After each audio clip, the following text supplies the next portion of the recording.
مفتی صاحب ذہن کمزور ہے، کوئی وظیفہ ہے نسخہ؟ بادام کھایا کریں میرے بھائی. بادام جو ہے نا رات کو پانی میں بھگو کے رکھ دیں، صبح خوب اچھی طرح چبا کے کھائیں. بادام کم چبا کے کھاؤ گے فائدہ نہیں ہے، بہت زیادہ اس کو چبانا پڑتا ہے، اس کا تیل نکال دو پھر بادام کا فائدہ ہے.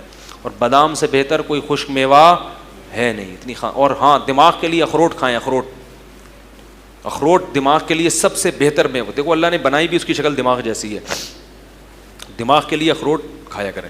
اور ویسے آج کل جو دماغ کمزور ہے نا اس کی وجہ اخروٹ کی کمی نہیں ہے بلکہ دماغ استعمال ہی نہیں کرتے.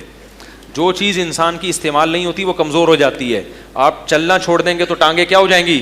کمزور. چاہے روزانہ دودھ پئیں، دہی پئیں، چربی بھی کھائیں تو بھی فائدہ نہیں ہوگا، چلنا پڑے گا. ہاتھوں سے وزن اٹھانا چھوڑ دیں تو ہاتھ کیا ہو جائیں گے؟ کمزور. چاہے کچھ بھی کھا لیں.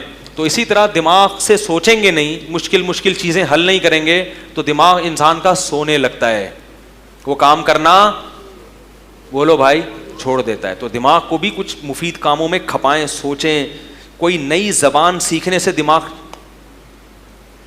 یعنی اس کی ورزش ہوتی ہے، قرآن حفظ کرنے سے دماغ کی ورزش ہوتی ہے. تو ایسے مفید کاموں میں دماغ کو لگائیں گے تو دماغ جاگتا رہے گا. جو ڈاکٹر ہے نا جو نفسیات، وہ ایک دماغ کی ورزش بتاتے ہیں. گھڑی کو الٹا رکھ کے دیکھیں ٹائم کیا ہو رہا ہے، تو جیسے نا دماغ لگتا ہے اس میں. اس سے بھی دماغ کی کیا ہوتی ہے؟ ورزش. مگر میں یہ ورزش لوگوں کو نہیں بتاتا اس لیے کہ اس سے دماغ کی ایکسرسائز ہوگی مگر حاصل کچھ نہیں ہوگا سوائے ایکسرسائز کے. تو ایسا کام کر لیں جس سے ایکسرسائز بھی ہو اور کچھ کوئی نئی زبان سیکھ لیں، انگلش لینگویج سیکھ لیں، عربی سیکھ لیں یا قرآن حفظ کر لیں. تو اس میں دماغ لگے گا تو ایکسرسائز بھی ہوگی اور ڈبل فائدہ ہوگا.